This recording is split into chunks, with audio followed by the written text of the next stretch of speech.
Welcome to Real Estate and Taxes with Lakshay. I will be helping you minimize your taxes.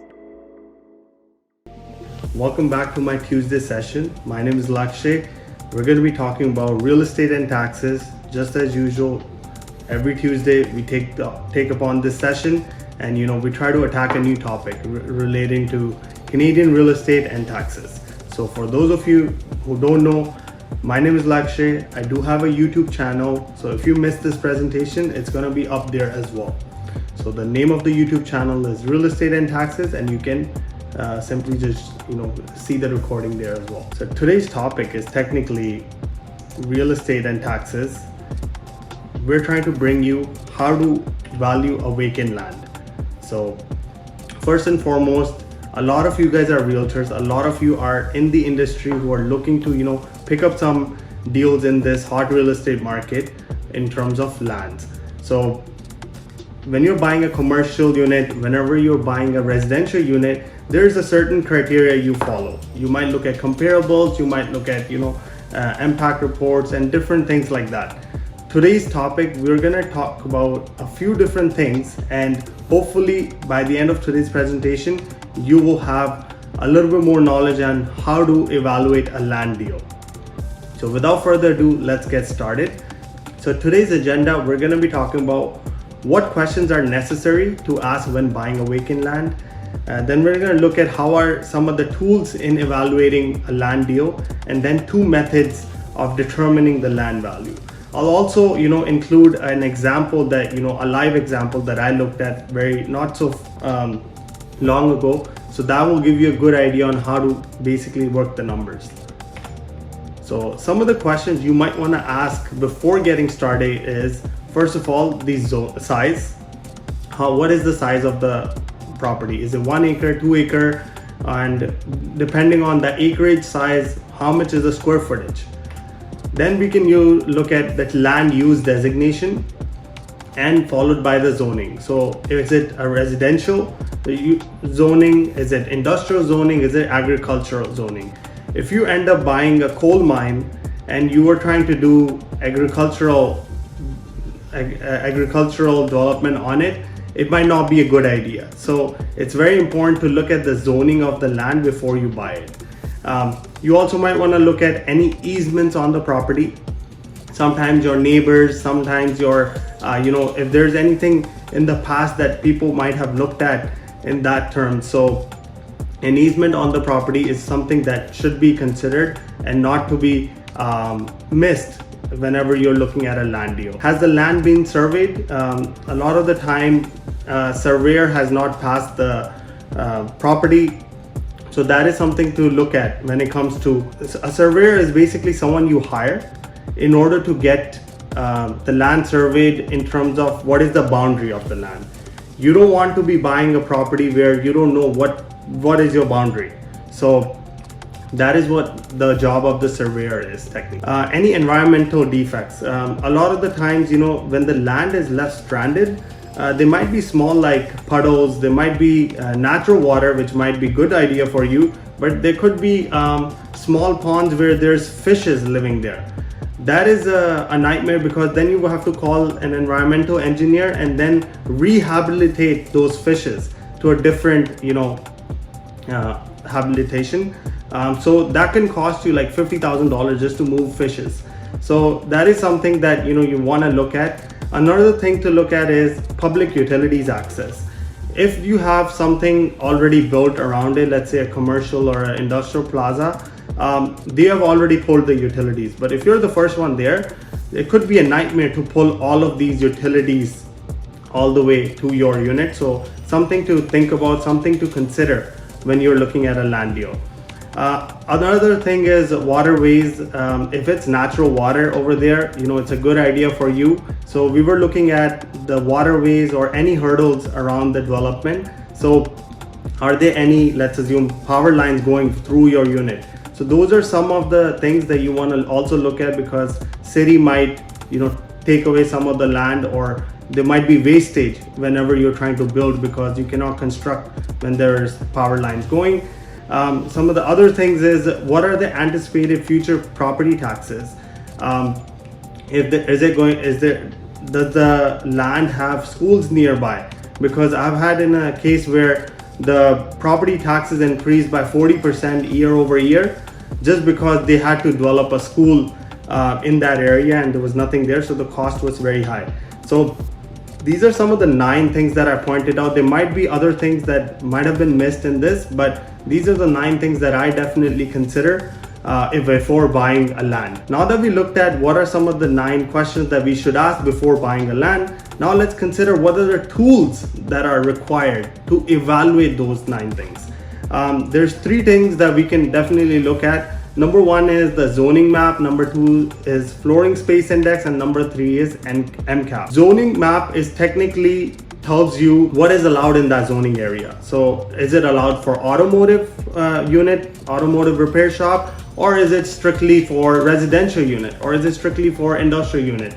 So zoning is something that you should look at, and it's free of cost. You can basically go on any city's website and type in on Google interactive zoning map of, let's assume in this scenario I've opened Toronto's zoning map. In this scenario we are able to look at the blue dots represent really what are the permits, what are active permits that other people might have applied. So before you're buying something, let's assume on Jarvis Street, you might want to look at what is currently being built. Is it 2-story buildings? Is it commercial plaza? Or is it 40-story building? Because that would technically determine what you would be qualified to do in that area as well. So something to really think about when it comes to a free tool offered by every city. Look at the zoning map, look at what's approved, what's not approved, and what really got basically rejected in the past. The next thing we want to do is MCAP.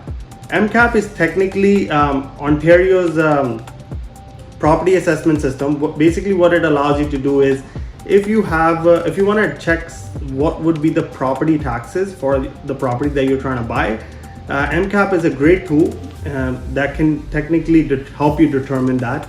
It also gives a report on what are current developments that are going on, how much financing was done, what is built in a current year, and what is the high square footage and low square footage cost to build.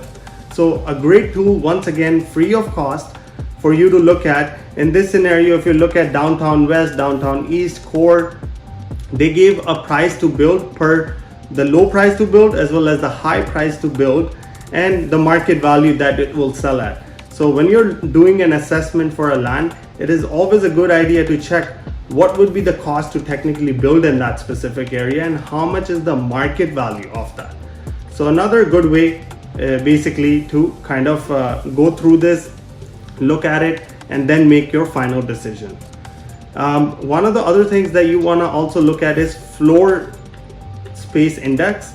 What does floor space index mean? It means if I buy a $10,000 square foot land, I can build maybe 100,000 square footage on top of it by building 10 floors. So technically FSI of 10 really means it's a good FSI, floor space index. So that also gives you a good idea. If you look at the zoning map, how many story buildings are currently being built there. So that can really help you determine, can you build 2-story buildings? Can you build 10-story? Can you build 40-story building? So overall, that can really determine, is it a good potential vacant land to buy or is it not? So now that we have talked about what are some of the tools to determine your new vacant land that you're potentially interested in, let's look at 2 methods on how you can technically value the land. Number 1 is the comparable analysis. This is every resale realtor might be familiar with. This is similar to how you would try to value any house. You look at the comparable, you look at the recently sold data, and then you determine what the price of that property will be. Same thing can technically apply when it comes to land.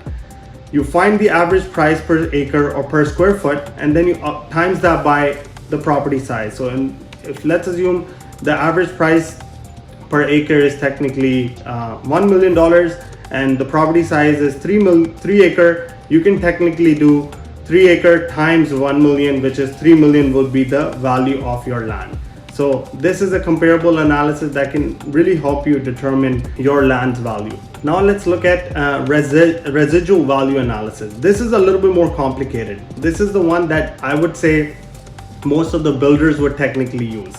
Let's assume you have, in this scenario, residual value analysis technically just means how much will you get from the project. You'll do a financial projection, and then you will determine how much is the profit that you want to walk away with, and the whatever is left over would be your cost, would be the land value. So let's look at an example without further confusing you guys. So let's look at a 2-acre land that you're trying to buy right now. If you're trying to buy a 2-acre land, that works out to 2 acre times 43,000 square foot. The total square footage is 130,000 square foot. Based on the industry, you can use 64% of the total square footage to build on it. So let's assume you bought 100,000 square foot, only 64% can be used to build on top of it. When you try to build, let's assume a 2-story in this scenario, we're trying to do a strip plaza, strip mall, where there's going to be two-story units. You would have stairs and walkways which will waste 5% of the total square footage. So we subtracted 4,100 from it. So now you're left with 130,000, the 130,000 square footage times 64%. This is what you can build on. 83,000 square footage minus the wastage works out to 79,000 square foot. So on 80,000 square foot, if you were to build 1,000 square feet commercial unit, you would be able to churn out 79 units. And if you were to sell $500,000 per unit, you can have an estimated $40 million project. So that looks like a great, selling price. Now let's look at the cost to build something like this. The cost would technically build on today's market. You can build the build cost might be $170 per square foot. If you were to build 80,000 times 770, you work out to $13.5 million of cost to build this. Now this is just the cost to build. We haven't talked about the soft costs. Soft costs is basically the architect, surveyor, planner, engineering consultant, HVAC, electrical, city securities if you want to move some trees, environmental engineer, and contingencies for easements. So the soft costs alone are working out to roughly 2.75 million. So 13.5 million is the cost to build. Soft cost of 2.75 million works out to 17 million, 6.6 and a quarter for the cost to finish this project. Remember, I haven't factored in the carrying cost. If you were to build something for 40 million, unless you have it in your bank account, you're gonna have to take a loan as well, right? So the carrying cost was not part of this calculation.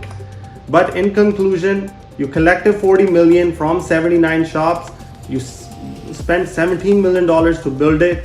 Your $23 million could be your profit that you can walk away with. This gives you a very good idea of how vacant land is not a simple thing to calculate. It does involve various factors such as residual value analysis, a financial projection plan, as well as some of the soft costs which are not available or you might not be familiar with if you haven't gone through any construction project. So if you're still confused and if you need my help in order to evaluate your deal, feel free to reach out to me. My phone number and email address are on the screen now, and I'll leave the I'll leave it open for anyone to ask any questions now. Thank you very much.